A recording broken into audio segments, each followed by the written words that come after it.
Recently, I took on the challenge of creating an invincible mage-style build for the Elder Scrolls Online without using any class skills at all, and I think it turned out pretty great.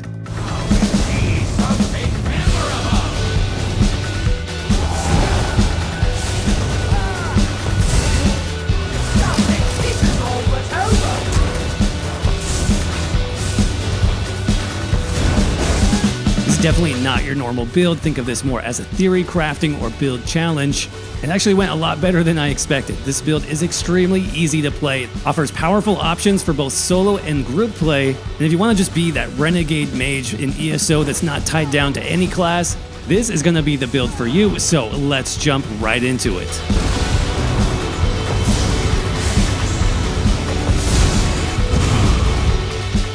Alright everybody, here we are with another super easy one-bar heavy attack build for the Elder Scrolls Online. This one was a bit of a challenge. Basically, can you create a build with 0 class skills that's still effective for solo and group content? I think I've done that here. It's also a lot of fun. So let's jump into the buff stats first. You can check out what we're talking about. Let me just look at the basic stats first with no skills, no potions, nothing. Almost 32k max magicka, 25k max health, almost 18k max stamina. So the resource pools are very good. Recoveries are decent as well, though remember this is a heavy attack build, so your sustain will be not an issue for the most part.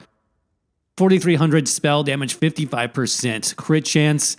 And look at our unbuff resist already, 21,000 spell resist, 17,000 physical. Now, we do have some nice buffs here for the solo build.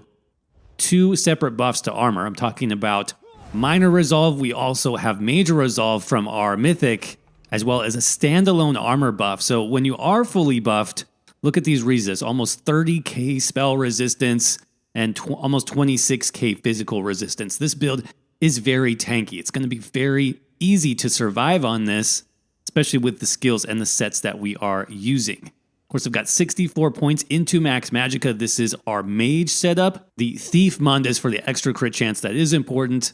Food, I'm using Bewitched Sugar Skulls just for the most resources possible. And then that potion I mentioned is called Essence of Health, though it's actually an armor potion. It gives you health and health recovery, plus additional 5,280 spell resistance and physical resistance. This is something you can consider if you really want to max out your stats on a one-bar Oaken Soul build.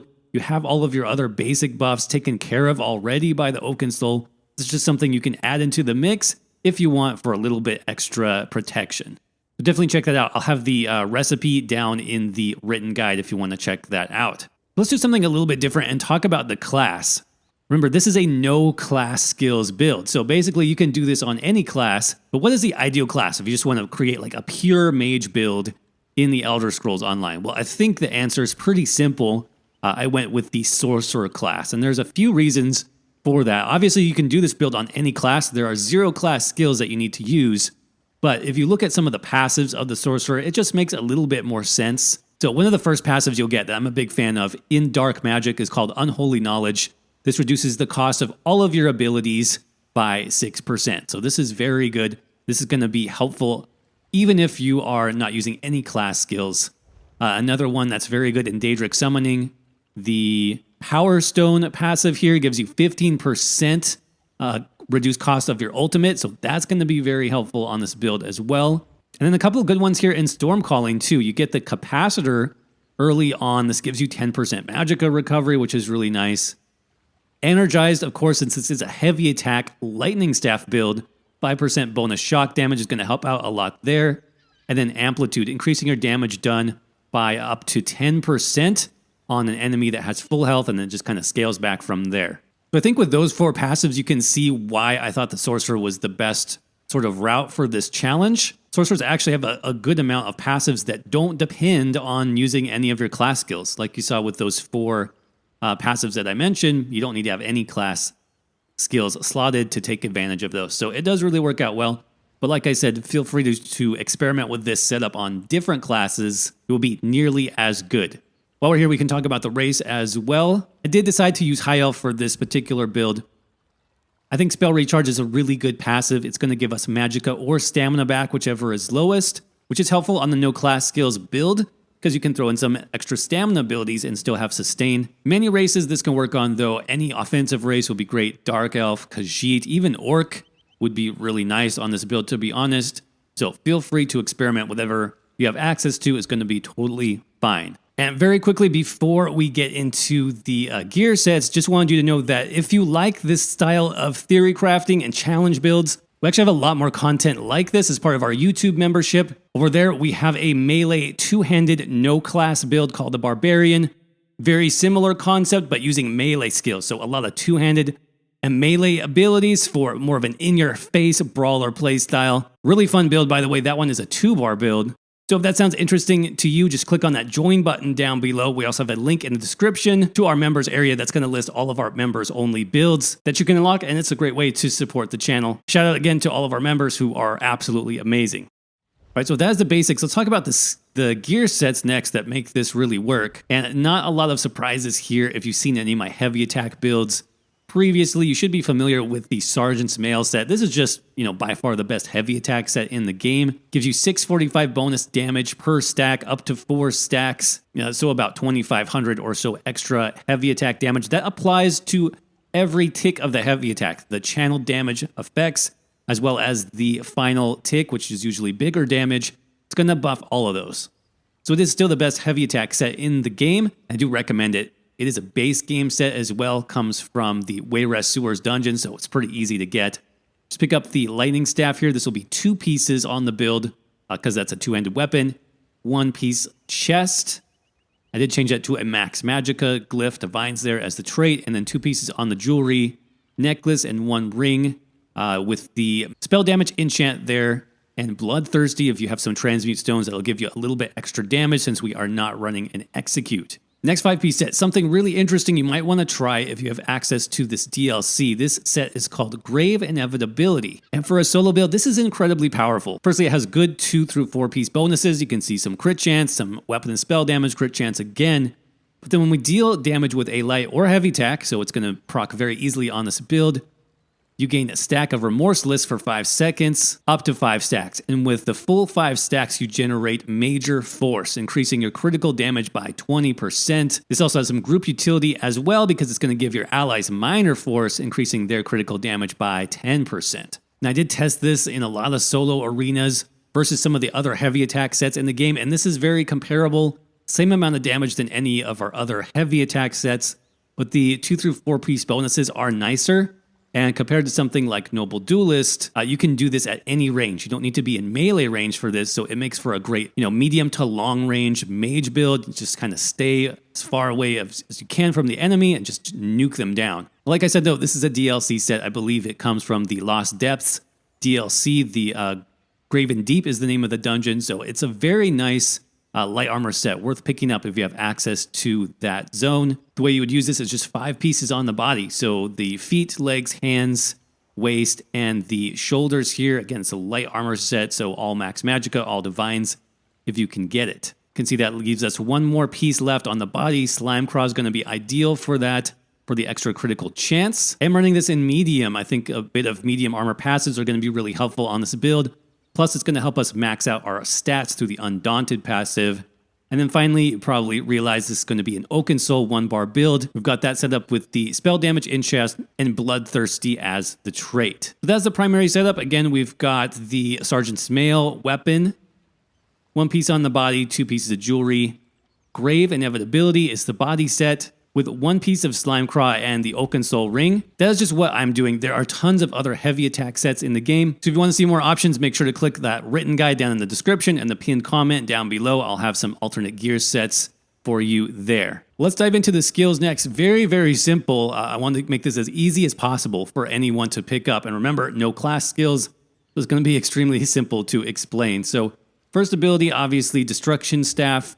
Unstable Wall of Elements. You want this not only for the damage, but for the easy access to off balance. If you've seen any of my other videos, you hopefully know by now off balance is what you want for a heavy attack build, because enemies that are off balance take more heavy attack damage. That in combination with other buffs that we have, like Empower from the Oaken Soul ring, means you're hitting, upwards of 50, 60k heavy attacks just from the final tick, not even mentioning the channel ticks in between. So that is very good. You want that up all the time, and make sure that you have a shock glyph on your lightning staff to help you proc that even more consistently. Next up, another magic skill, Mystic Orb. This is from the Undaunted skill line. That's the last skill you get here. And this is just another great Magicka damage over time skill. It does AoE damage, so it's going to match up really well with the Unstable Wall. Same duration too, 10 seconds, so it's very easy just to cast those two skills together. Get a little bit of extra recovery, and the combustion synergy for allies is really good for group content as well. Next up, we've got a flex spot, and this is going to depend on what you have access to for your skills and the content that you're doing. Now, if you're playing solo, I do recommend a debuff called Major Breach. This is going to reduce enemies' physical and spell resistance, letting all of your damage effects do more true damage, ignoring their armor. The best, honestly, way to get that on a solo build is the skill called Razor Caltrops. It does come from the Alliance War skill line under Assault, so you will need to do a bit of PvP to unlock this, but I do have an alternate skill we can talk about in a minute. The great thing about this, though, compared to other effects, is it's AoE, so it's going to debuff everything in the area. Then you can just, spam your heavy attack lightning staff to do all that bonus damage. Now, if you don't have access to that, a good alternative would be from the Destruction Staff skill line. You could get this skill called Elemental Susceptibility. It gives you Major Breach. It also applies all 3 status effects, Burning, Chilled, and Concussion. So it's very nice for a mage play style as well. Only downside is it's single target and not AoE. So a little bit less effective for clearing through packs of enemies, but still just as effective versus bosses. So definitely check that out. I'm going to leave Caltrops on there for now. Next, maybe our most important skill, especially if you're playing solo, is going to be Dampen Magic. This comes from the Light Armor skill line, and this is your damage shield. Okay, over 11,000 damage absorbed for 6 seconds. This is how you're going to survive things like solo arenas, Maelstrom, and Vateshran. You want to basically, the way I do it is I hit this skill in between my heavy attacks. So heavy attack shield, heavy attack ability, heavy attack shield. If you do this consistently, you're getting Magicka back from your heavy attack, and you're always having that protective shield over the top of your health. So you really don't need to do a lot of healing on this build if you maintain your Dampen Magic shield in between your heavy attacks and your other skills. I would recommend this probably even for group content, just for emergencies. It's a really good skill, and you can buff this further with our champion points, which we'll talk about in a minute. Last up, though, you do want some type of heal. So the best heal, again, talking about no class skill here, and using a destruction staff, so we're a little bit limited. We're not using a restoration staff. The best overall heal is actually resolving vigor from the assault skill line. Now, you can see the health on this, 20,000 health over 5 seconds. Those can crit too, by the way, so you're looking at, more like 30 to 40,000 health over 5 seconds with the crit chance on this build, plus minor resolve. I showed you this buff earlier, about 3k physical and spell resistance on top of all the armor buffs that we have already. So this is just ideal. It's a really quick, burst heal. You can have your shield active over the top of it, and it's going to heal you back to full in just, a few seconds. Now, if you don't have this or you don't want a PvP, first of all, it's really easy to get, you guys. If you go into Cyrodiil and do the starter quest for, your alliance there to get started, you will probably unlock enough alliance points where you can get this skill right away. That's not enough. Just do one random battleground and you should be good to go. The devs have set this up so it's accessible stamina heal to all builds pretty much right away. So definitely check it out. Pick it up if you don't have it yet.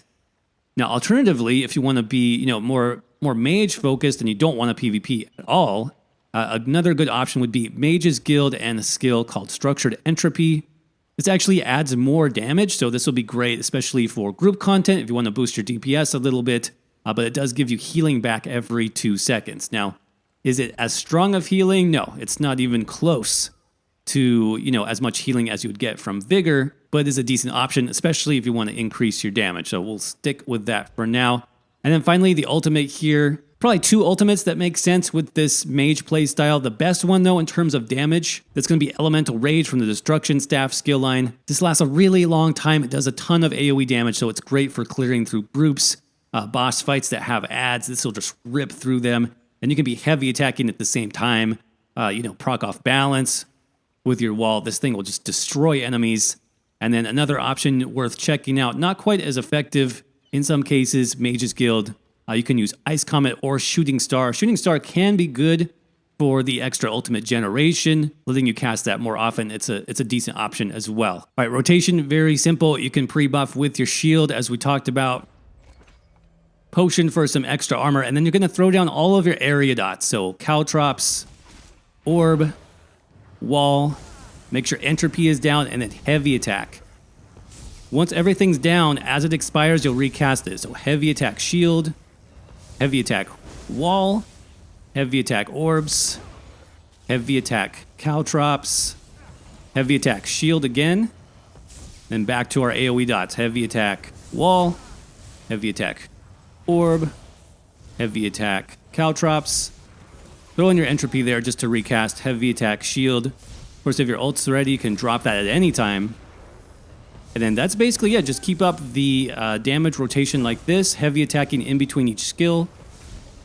Using your shield as necessary, right? If you're facing a lot of pressure, you're going to want to cast that shield a little bit more. You can always skip an ability because shielding is going to be priority, especially for solo arenas, things like that.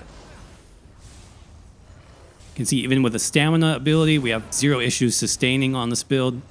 It's really nice, super easy.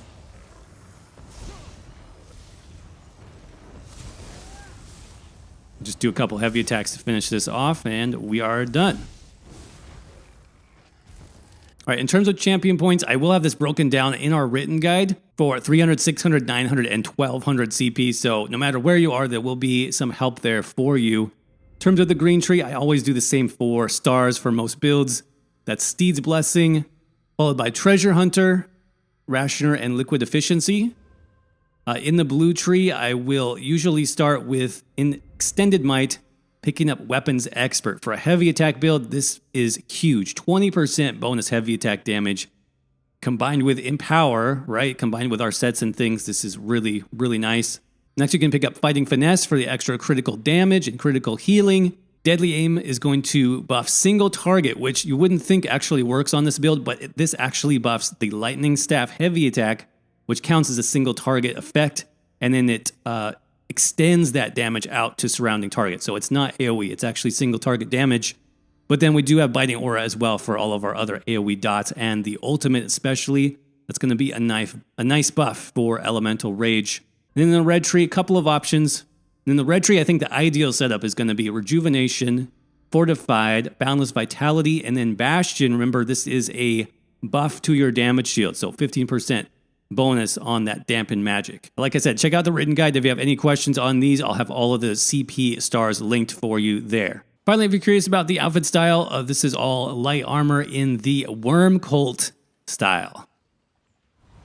Okay, everybody, that is going to do it for our Invincible Mage build. I hope you guys liked this idea. You found it interesting. If you did, do me a favor, crush that like button so YouTube knows to share this video out with more viewers. As always, if you have any questions on the build, make sure to check out the written guide down in the pinned comment.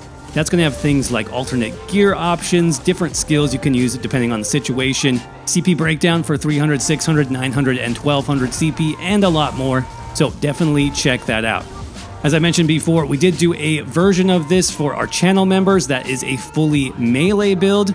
We call that the Barbarian. That's a two-handed sort of brawler in-your-face style build. That's very fun to play. So if you're a member and you haven't seen that yet, make sure to check that out. I'll have it linked down in the description too. And if you're not a member yet, now is a great time to join. We have an amazing community of ESO players, access to unique members-only guides and builds, members-only Discord, and a lot more. So if that sounds good to you, just click on that join button down below for more information. As always, thank you all so much for watching. I hope you're doing well. Stay safe out there, and I will see you around in the next video.